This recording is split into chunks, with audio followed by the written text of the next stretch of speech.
With the interior of the square complete, it's now time to work the perimeter.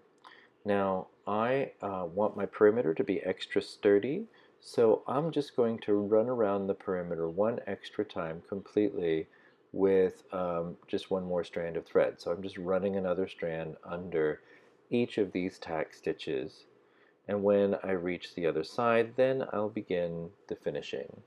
The top and bottom edges of this square will be covered with buttonhole stitches. The side bars, however, the right and left sides, will be wrapped, and that's because the sides will join on to other motifs, and the top and bottom are used for attaching to different parts. So the top has the point growing off of it, and the bottom will be sewn onto the edge of the linen for the collar. And here we begin the buttonhole stitches. Now I'm right in the center of this, so I will begin working my buttonhole stitches counterclockwise, and the only reason that I'm choosing counterclockwise is simply because I am right-handed and these stitches are slightly faster to make, and since there's a lot of them in one straight line, it's better for me if they go slightly faster. So I'm going left to right along the bottom, starting in center, and moving my way out to the corner.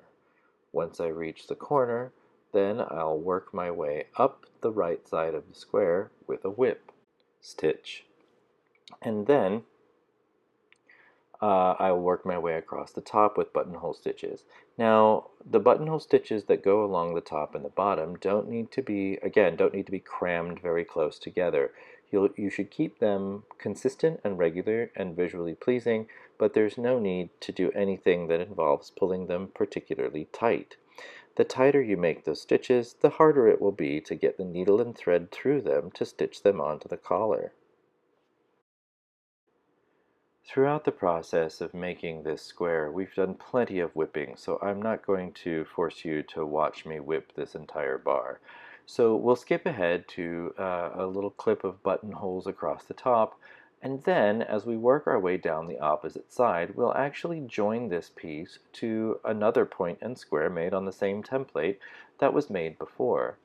And I specifically wanted to show you this at this point because you should really know how to join them together.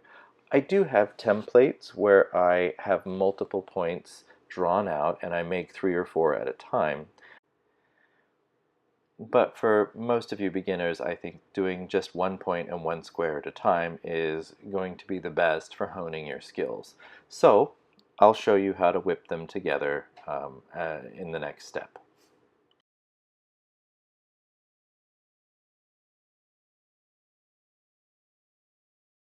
Here I have a piece of lace made on the same template, although with a slightly different size thread. So as we're joining these together, you'll notice that they don't match perfectly. But if they're made in the same threads, they definitely would be. Anyway, so you butt the edges together. Both of them have, or one of them has a whip along the edge because it was done previously, so both sides of it are whipped. The one that's currently on the template, however, I have left the whip stitches off that particular side until now, so that we don't end up with more thickness than we need. We don't want these upright bars to be absurdly large.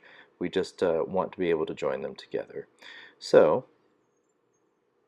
you simply line them up and begin whipping them together, making sure that you align each of the elements of the motifs on the edge, and that way it appears as one continuous piece of lace without the effort of having to make it on one long continuous template.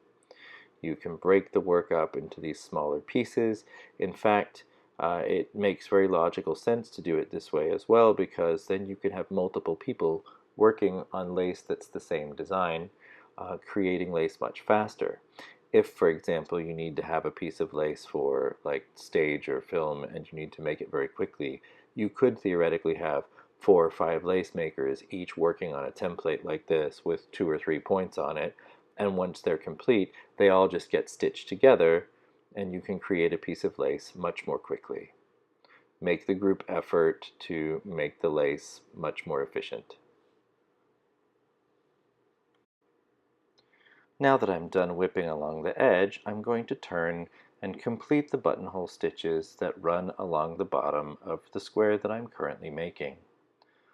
What I'll do is work the buttonhole stitches all the way to the center where they meet the previous buttonhole stitches, and then I'll take one stitch through the top of the original first stitch along the opposite side to join them together, and then to finish off the thread I'll simply do a few whip stitches through the heads of the stitches, the buttonhole stitches along the bottom, and then fasten off.